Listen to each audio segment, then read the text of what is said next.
Francisco and see if I can find any documents that I had written that were once classified and are now declassified.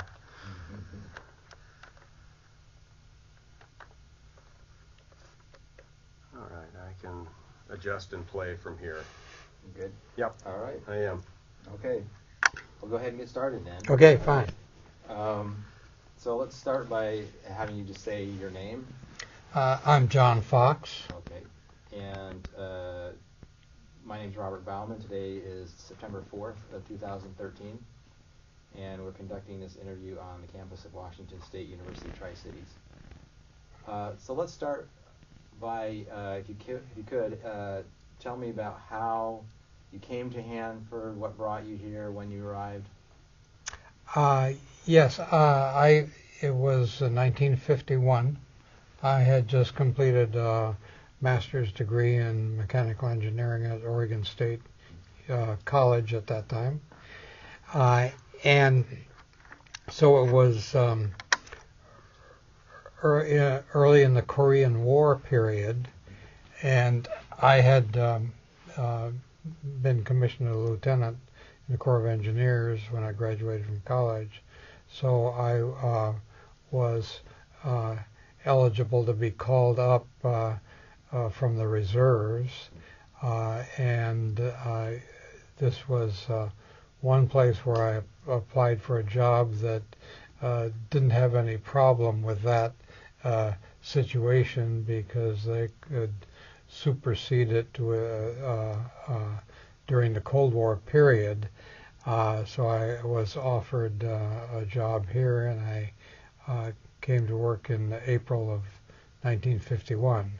I didn't have my Q clearance yet, so I worked at, they put me on odd jobs downtown in what was in the 700 area for about 3 months until I got a Q clearance, and then I was assigned on the rotational training program for engineers, which involved 3-month assignments in various components over a period of a year and a half or so to give a choice of where there was a best fit for a job.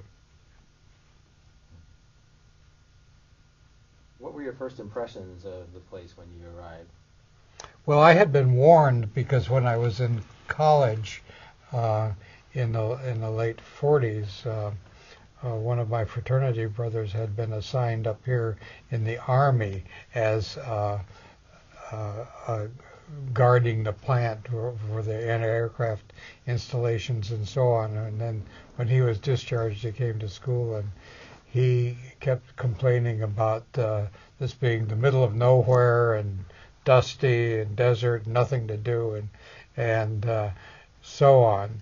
So I had a picture of what it was like, and I expected to work here for a couple of years and then go to get a job in California, where I really wanted to live. I was in my younger years, I had lived part-time in San Francisco and gone to school there in both elementary school and for a short time in high school. In fact, I was there when the war broke out, World War II broke out, and that's why I moved back to Portland. So, and I knew it had been very mysterious during the war, and so I was sort of prepared for it, but did not ever expect to stay very long. What sort of housing did you live in when you first arrived here? Well, it was very full when I arrived because they were expanding again. They were constructing new piles and a new separations plant. So the first few weeks I lived in the construction workers barracks in North Richland, what is now right near Battelle Boulevard and George Washington Way, and took the bus. I was single. I was broke. I didn't own a car, uh, but there was bus transportation within the city as well as out to the plant. So I took the bus down to town for my job in the 700 area, and then an opening came up in the dormitory. They had dormitories for men and women at the time, although there were more men than women, so I was assigned then to W21, which was on the corner of Lee and Stevens, where Albertson's parking lot presently is, and that was a very social dorm. It was mostly young engineers, some others. So I lived there until 1953, when the first privately built houses were added to the city, the Bauer Day houses in the south end of town, and the Richland Village houses in the George Washington Way and the McMurray area north to Sacagawea School. And that was when the three of us, Jerry and Wayne and I, moved into a Bauer Day house. And where was that house? It was 346 Cottonwood, on the corner of Cottonwood and Boise. So how would you describe Richland in the early 1950s when you first arrived as a community? Well, I would describe it sort of from the social standpoint. For us, it was rather an extension of college life, if you will. There was a number of bachelor engineers. There were a number of secretaries, school teachers, and so on. There was nothing to do here. You realize that in those days there was not liquor by the drink in the states of Oregon and Washington. The only place you could drink liquor was in private clubs like the American Legion, the Elks, and so on. So you needed to know somebody who could get you into those clubs. You'd go to the liquor store and buy a bottle and go to one of those and get a setup. Restaurants could not serve liquor. Taverns were okay. You could drink beer, or wine wasn't very popular in those days. You had a lot of rot-gut wine, Thunderbird and so on. But and in taverns, you could not stand up and with a glass of beer in your hand. You had to be seated, and you could not sing. Interesting regulations. That changed in just 2 or 3 years. I forget when the law changed on that, and it opened up to liquor by the drink. But that was great for the restaurants, but it killed the clubs, the fraternal clubs, slowly. But at any rate, you had to make your own entertainment. And when I arrived, there had been something called the Dorm Club, that was a social group for the singles, and it was just in a process of morphing into the Desert Ski Club. And so for something to do in the winter, I took up skiing, which I never had learned to do, and so we went on ski trips on the weekends and so on, and that became a main social activity, what have you. Over a period of time, sort of 2 by 2, people got married off, and that dwindled away in the long run. But the interesting thing is the Desert Ski Club has stayed as an active institution. I've since attended the 50th anniversary, which Stein Erikson, who was a very famous skier in the 50s, came and attended our 50th anniversary of that club. As far as I know, they're still going and organizing ski trips. And that was the genesis of a lot of other organizations of various types. The Richland Players for plays, the Richland Light Opera for musical performances, the IMAC Mountaineering Club and Hiking Club, the Rod and Gun Club. All sorts of different clubs were formed for that. Book clubs around the library and other things. Were there any sort of larger community events that you can recall from that period? Atomic Frontier Days, anything along those lines? There was an Atomic Frontier Days, but I can't recall when that commenced or when it ended. It wasn't anything we did. The other thing besides skiing, though, was water skiing was just coming into vogue there, and of course the people in the ski club took that up in the summer, and another fellow and I went together on a boat, and a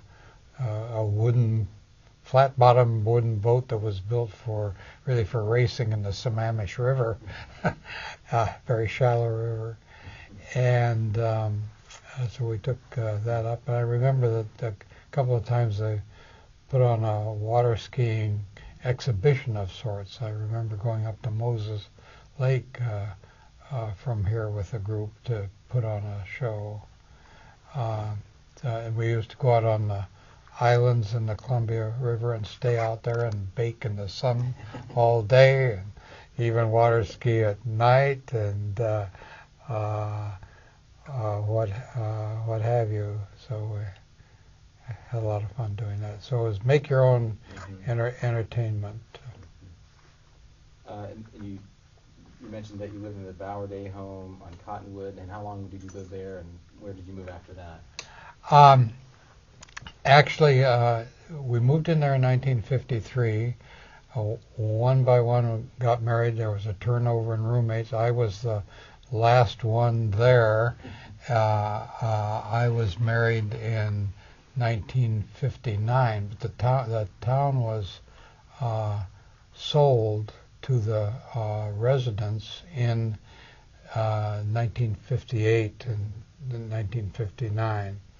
And I bought that house because I was engaged and was going to get married, and sort of kicked my last roommate out in the summer of '59.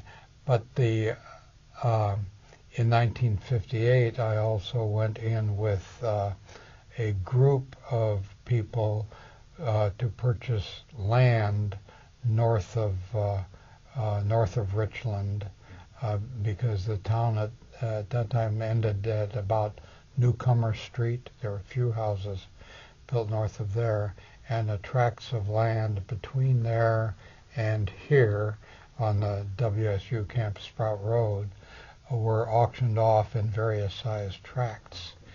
And so a group of 6 of us went together and bid on 2 tracts of land along the river, and one of the girls that used to go water skiing all the time, we used to go down to the island that's just south of the island that's in front of the campus here. She always said, I want to have a house on the river by that long island because that's where the best water is for water skiing. And she got me so interested in that a group of us went together and bid on 2 tracts of land along here. And in the auction, the way it was set up, we were the successful bidder on one of those tracts, although we were the second high, but we were closer to the high bid on that tract than on the other one, so we got that one, and it happens to be the tract that adjoins the campus here, and so we subdivided it into 7 lots and sold the one that's next to the campus, and I'm on the other end of it, the last one south. So I'm the 7th house down the street from where we sit. So let's talk a little bit more about that. In 1958, the shift from Richland being a sort of federal town. Yes. Did it seem to you at the time that most people were in support of that, something that the people of Richland really wanted to happen? Well, actually, that was the second go-round. There was an earlier proposal by the government, I forget in what year, but let's say a couple of years earlier, around 56 or so, to sell the property, because it was apparent by that time that they weren't going to one day shut the plant down and kick everybody out. Married people wanted an opportunity to own their own houses, and they were beginning to move away from Richland to Kennewick, mainly, but also a little bit into West Richland, where they could buy property and own their own home. So the government came out with a preliminary proposal, and people thought the prices were too high considering the uncertainty of the longevity of the town itself and the investment and the risk. So they retooled that over, let's guess, a 2-year period. You can check this out from the history, and came back with a second proposal, in which gave the option of buying the house at, as I recall, a higher price, but with a guaranteed buyback at that price, should the price go down. But I think only 1 or 2 people took that option. They took the lowest price. And as I recall, I paid $7,000 for the Bower Day house in 1958 or 9, whenever that closed. So let's talk about your work then at Hanford. You mentioned you did these sort of 3-month, Yes. Working at different places. Yeah. After that period, where did you work then? Well, actually, I had I had a couple of I had a lot of other changes through the years, but after that period, my assignment was in what was called the Irradiation Testing Group, which managed special tests, irradiation of unusual things in the piles. I'll call them piles because that's what they were called at that time originally, that were not related to the production of plutonium process directly. They might have something to do with something that was related to improving the process, but often they were unrelated completely. A couple of examples that stand out in my mind. One was a submarine reactor control rod that was for the nuclear Navy program, of course, before they had completed their test facility in Idaho Falls, and they wanted to get some data on the durability of the design of the rod. And so that had to be placed in vertically in one of the reactors, and it was in what was then very new C pile, and put in place of one of the vertical safety rods. And that and it was particularly interesting in that something went after that test was finished, and because it had some tubing that came up for the monitoring and measuring of it while it was in the pile. In extracting it, it got stuck coming out, and it resulted in a longer than planned shutdown of the reactor, which did not go well with the production quotas. So that was a difficult time, but it was an interesting, probably the most interesting one. Another one involved C-pile before it started up. Actually, while I was on a rotation program, one of my assignments was graveyard shift and the stacking of the graphite inside the pile. So I've actually been inside one of the reactors, and I was the inspector to see that each bar went in the right location and according to the plan for layout, and nobody was tracking any contaminating material in there and so on. But also before that went into operation, there was a chamber underneath the reactor, and a scientist from Los Alamos named Fred Reines was trying to find experimental proof of the existence of neutrinos, which characteristically can pass through most any matter undetected. So he got permission to build an apparatus called a scintillation counter, a chamber with fluid underneath that reactor, using the reactor as a shield from other background events to try to see if he could get a few counts of neutrino interactions in that chamber. He later went on, did the experiments in the deep gold mine in South Dakota and other locations, and contributed to the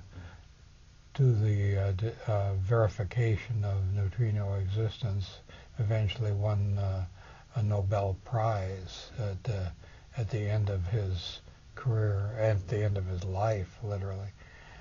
So that was another just interesting thing. It had nothing to do with Hanford, but that occurred in that assignment. We used to, when I worked in that, we were based in our office was in the fire station at H area. And so we used to visit there was more of the old town of White Bluffs left at that time. There was the cold storage facility, the bank, of course, which they're now talking about restoring. There was the old Milwaukee Railroad station, very picturesque. Sorry they tore that down. And we used to drive down there and eat lunch under the remaining trees. Later, I was transferred to the graphite group, and that was in 1954. And the history of after they started up the piles, and they first discovered the xenon poisoning and so on. That story is well told. But there was also what they considered a serious problem with the distortion of the graphite. The graphite was expanding under irradiation. And so at the top of the reactor, it was visibly, not visibly, but measurably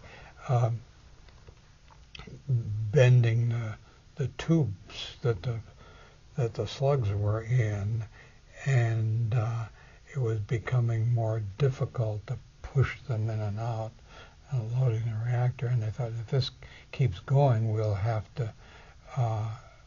we can't continue the operation.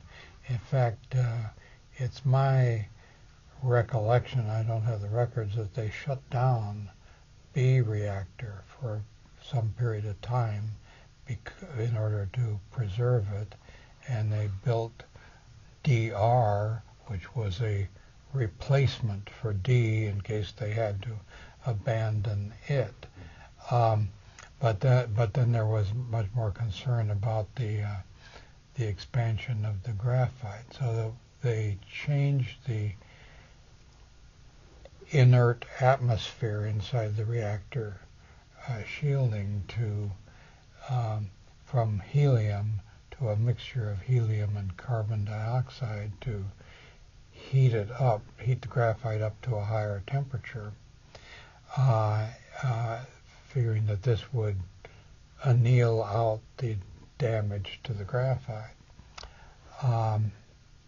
That did happen, in fact, and so I was assigned to keep track of how this was progressing according to the power levels of the reactor, because they were also then trying to increase the power levels of the reactor to produce more plutonium, but they didn't know how high in temperature it was safe to go, didn't have good ways to measure the temperature in them. We were measuring the profiles, and so that was a very interesting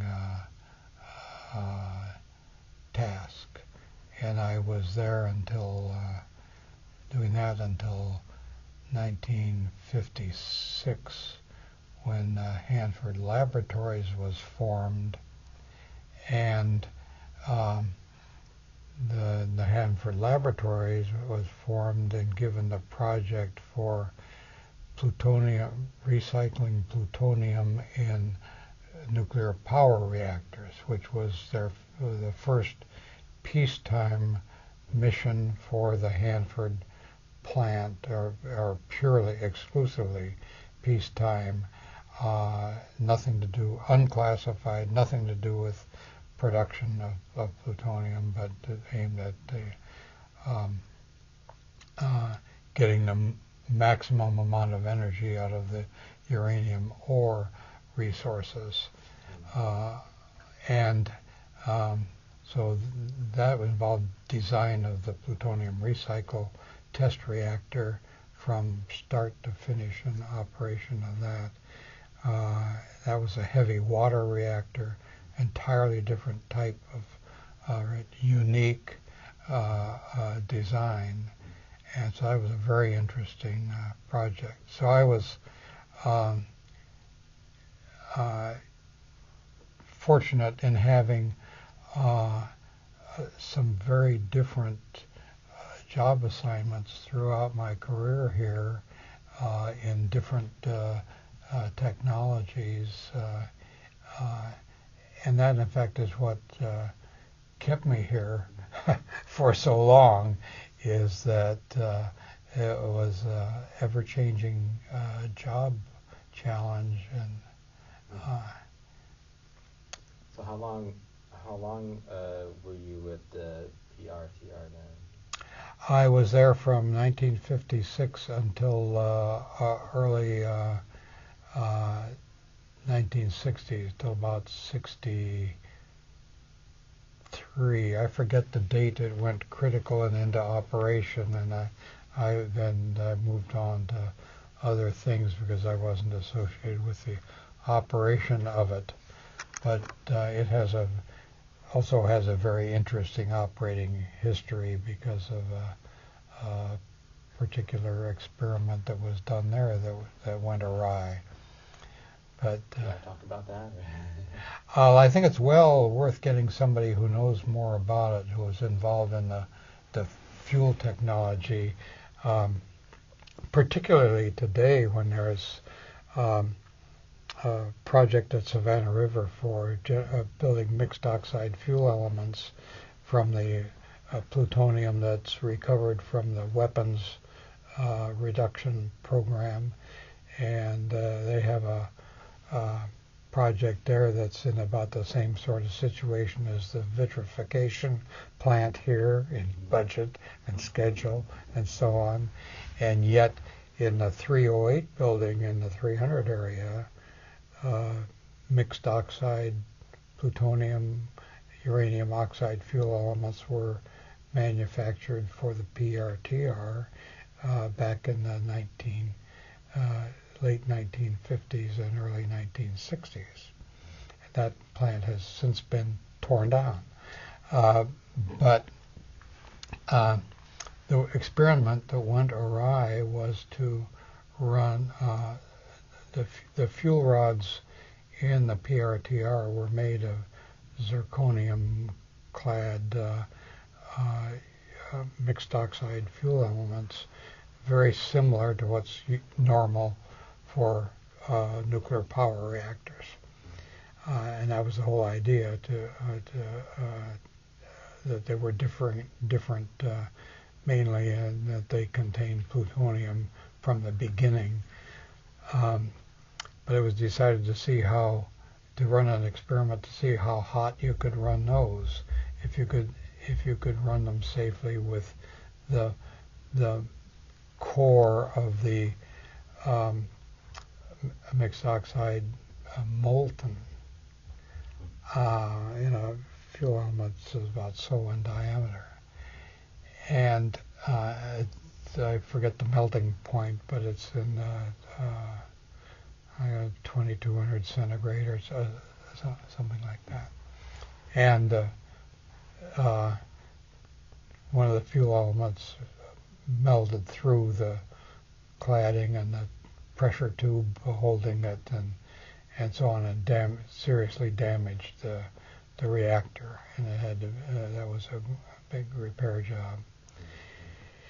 And I'm sure that's all recorded. I was not associated with it, but of course I heard about it at the time. Well worth. It's a story well worth telling, I think. So after your assignment with PRTR ended, where did you go from there? What was your next? Well, then we were working on trying to develop further reactor concepts. We did a little work for NASA when they were working on a rocket reactor. They had a design that was competing with Los Alamos for nuclear rockets, but that came to naught. But eventually the successor to the fast fuel to the plutonium recycle test reactor was the fast flux test reactor, fast reactor fuel, and that was just beginning. That was after Battelle took over the operation of the laboratories in 1965. So that's beyond the time frame for your main interest. But in the late 60s, the group I was in was working partly to support Exxon Nuclear in their private fuel manufacturing venture, which is now, which they later sold to Siemens, and which Siemens later sold to Areva, and which is the still in operation of manufacturing commercial reactor fuel. But that grew out of the lab, and some of the people, in fact, one of them who used to work for me that was just had lunch with at the Kiwanis meeting, ended up working for Exxon and so on, retiring from that. So that was a spin-off project. The FFTF project was turned over in 1970 to Westinghouse Hanford and taken away from Battelle. And at that time, I had the choice of going either with the FFTF project or staying with Battelle for who knows what. And I decided to stay with Battelle for who knows what. I decided to get out of the nuclear business and move on to other things. Hanford obviously is a site that emphasizes security, secrecy to a certain extent as well. Yes. How did that impact your work, or did it in any way? The security? Security, secrecy. I didn't think it impacted it all that much. When I was working in the 100 areas, it was a secure area. We wrote classified. Nearly everything we did was classified. We had classified filing cabinets. We kept everything. We had to count for all the documents in our possession and or sending them into the library or so on. So that it was more or less an accounting thing. We had to destroy any drafts by procedures and so on. We, you didn't want to forget your badge when you're going to work. Well, anyways, after I retired, I still occasionally had a dream about going to work and somehow getting in the building and then discovering I didn't have my badge. I thought, what's going to happen? But I think there were a few occasions when I forgot my badge, but it was never a big issue. I was eventually in Battelle. I had a very few classified documents, and it became more of a nuisance to have a classified file cabinet and so on, and then they came through on a campaign to reduce the number of security clearances, and they asked me to give up my security clearance, and I didn't have any problem with that because it relieved me of that nuisance. It was, and it wasn't a problem to me about discussing it with anybody external. I think there was probably a little more crosstalk between different projects, like for example, at the time I came, there were some projects that were a little more secret than others, like the P10 project for production of tritium and at B reactor, and some of the guys in the dorm were working on that, and they would talk about the problems with the metal line or the glass line or this, that, or the other, and we didn't know. You got some idea of what that project was like, but you didn't really know the flow sheet for it or all of that, but you were aware that it was going on. So yes, stuff like that. President Kennedy visited the site in 1963. I wonder if you were there when he visited it. That's right. You could go out there and you could take your camera with you and you could take a photo of President Kennedy giving his speech, which I did. And that was not long before he was assassinated that fall. I forget the date, but it was maybe September of '63. Mm-hmm. Yeah. So you got a photo of him while? Yeah, taking his it's speech? yes, I did from a distance. Mhm. So it's not. I didn't have a good telephoto lens, unfortunately, at the time. Do you remember anything else about his visit? Not especially. I don't remember what he said. Were there any other events or incidents or things that from those early years working at Hanford that kind of stand out to you that you remember?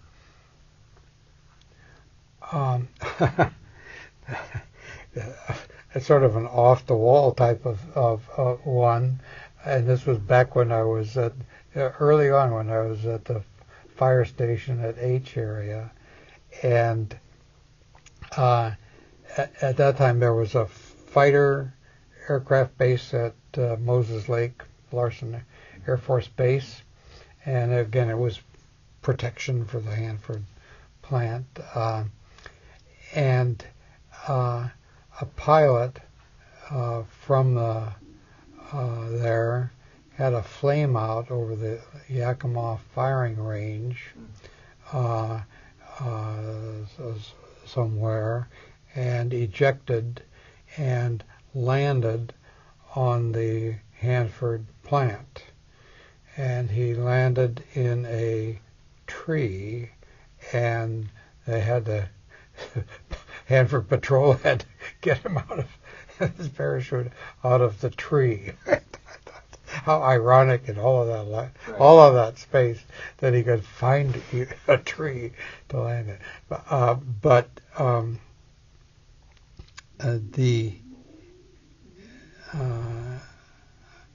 I'm trying.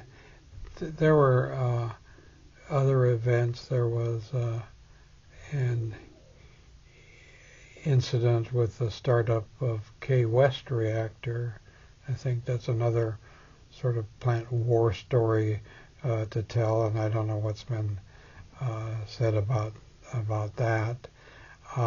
There was, I recall, there was a deadline to meet for the startup of the N reactor, and that was practically willed into happening before the stroke of midnight or so on, and there were sort of war stories to be told about that. What would you consider the most challenging aspects of working at Hanford, especially in the 50s and 60s, and what might have been some more rewarding aspects of your work there? Well, the challenging aspects were trying to get more production for the Cold War, and trying to determine what were the safe limits on operation for the piles, the temperature limits, incipient, avoiding incipient boiling in the tubes in the reactor core, and I assume that there were similar issues with the chemical processing plants. I never had, again, because of the compartmentalization of the technology, I never worked in the 200 areas. I had no understanding of the processes there, or the issues there, and the infamous green run that you've probably heard some people talk about had occurred before I came here. That was very early in the Cold War, but they still talked about it.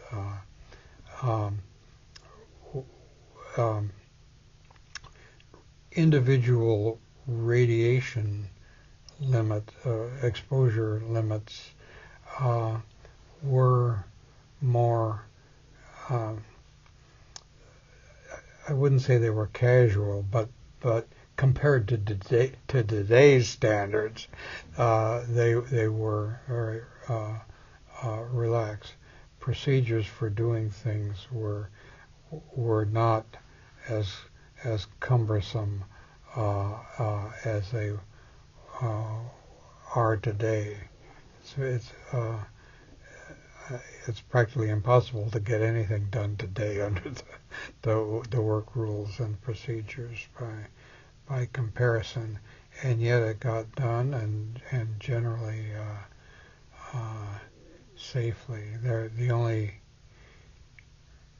really serious accident that I can recall related to that involved radiation was the one in the plutonium finishing plant with the glove box with the americium and I can't recall the employee's name, but who got the bad exposure with americium and that treatment. But I don't know anything about the specifics of it. The one technical challenge that was not met, as I can recall, and I had one of the assignments on the rotational training program, which I mentioned earlier, was in the fuel manufacturing area in the 300 area. And I don't know if you've interviewed anybody who worked there, but the fuel process, they had a aluminum can about 8 inches long and about a little over an inch in diameter, and you stuck the uranium slug in it.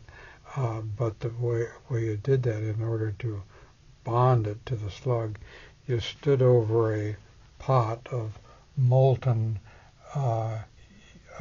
aluminum silicon alloy, and you had a holder that held the uranium can in a steel tube. You lowered that into the pot of molten alloy, and the operator manually pushed the solid uranium slug into it, and then lifted it out and set it aside, and then it was cleaned off. When it cooled off, it was cleaned off and sent over to weld the cap on the aluminum can. Well, there was General Electric looked at this and said, this is a cumbersome manual process, and these workers are standing over this pot of hot molten alloy. Not a pleasant job. And we ought to be able to automate this. So they set up two competing approaches to automating it, and one was let me call it a tinker toy type approach. It's a disparaging term, but attempt to replicate the manual process with machinery to repeat. Robotic, I guess, is a better word to use, to replicate that process. And I had a short assignment for 3 months because I was a mechanical engineer on doing that. And I made a couple of suggestions for it, which didn't work out as it turned out. So I didn't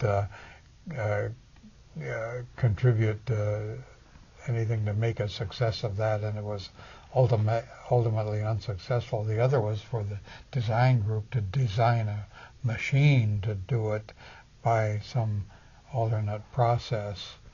And there was a third process proposed that that was more a mechanical bonding process, but that was never tried out experimentally. The ultimate result was no process failed, and they used that process for the manual process for as long as the old production reactors existed. The N reactor, the dual-purpose reactor, used a completely different process because it had required high-temperature materials. So then what would have been some of the more rewarding aspects of working at Hanford for you? Oh well, to me personally, it was interesting because it was of course an entirely new technology at the time, and it was apparent to me that the Hanford graphite reactor technology was not suitable for power reactors in a long run. It got me to thinking about that. I had the opportunity also later toward the end of the 60s and the early 70s to teach a course here at what was then the Joint Graduate Center in reactor design, and also for 3 or 4 years to help with a spring quarter design course at the University of Washington in Seattle as an adjunct there in their spring design graduate level course on reactor design. So that again was very interesting, the interaction with students, and particularly at the university with foreign students, the clear contrast between American educated students and foreign educated students, and trying to stimulate different ideas or taking a different look at things in the design course, or how to apply basic knowledge or principles, or how to make trade-offs when you also had to get into the economics of things. The Hanford plant really didn't have much of an economic element to it. It was wartime, and it's almost at any cost. Not quite that way, but so it led me to be able to think of things differently and think more of getting into application versus theory.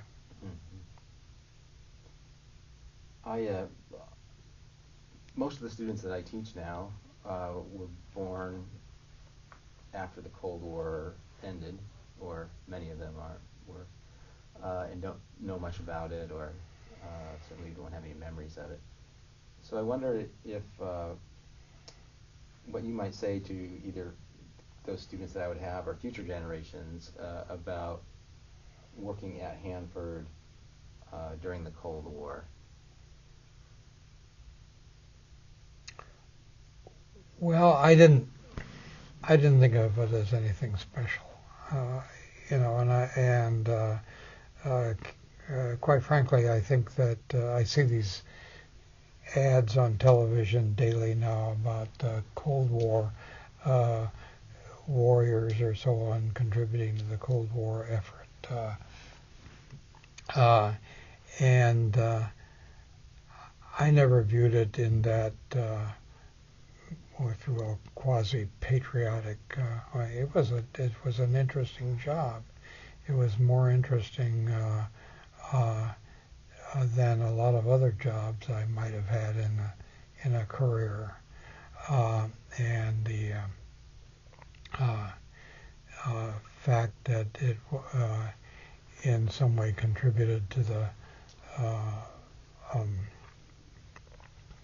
beneficial end of the Cold War was okay, but I don't feel it deserves anything special. I mean, there are quite a few other things that needed to be in place to prevail in the Cold War. The whole rocket and missile technology, the miniaturization of the weapons, the nuclear weapons, the hydrogen bomb, which Hanford had little contribution to except the early production of tritium. I don't know. It just doesn't seem like a big deal to me. And I wonder if I could ask you, at what point then did you get involved in city government, and was that in any way any connection to your work at Hanford at all? No, no connection. It's I've always had some interest in government, maybe inspired by a high school civics teacher named Wade Williams at Lincoln High School in Portland, and I said the high school alumni bulletin I just got last week named him as one of their outstanding teachers of all time, and he was sort of a controversial guy, very provocative guy, staunch Republican in an era when everybody was a Democrat, and a successful baseball coach, teaching government or social studies. But when we had kids in school, I was on the school board for 8 years in the late 70s and early 80s. And because I was concerned that the school that they built across the street here was mal-designed and for the high school, and that school was off on a education fad of the decade, was dictating school design according to some idealistic model that wasn't very practical in practice. Okay, but I just basically believe it's a citizen's responsibility to give something back to the community as best he or she can, according to their abilities, whatever way works. And I felt I had something to contribute along that line. When I was on the school board, I was a dissenting vote on eliminating the teaching of world history at the junior high level because students aren't interested in that kind of thing. And I'm not a believer in ignoring history. Which is why I'm here today, isn't it? We're talking about the history of Hanford. When I retired, I wanted to do something more, and I got on the Parks Commission and ultimately on the City Council. Is there anything that I haven't asked you about your time working at Hanford or that you haven't talked about yet that you think would be important to talk about?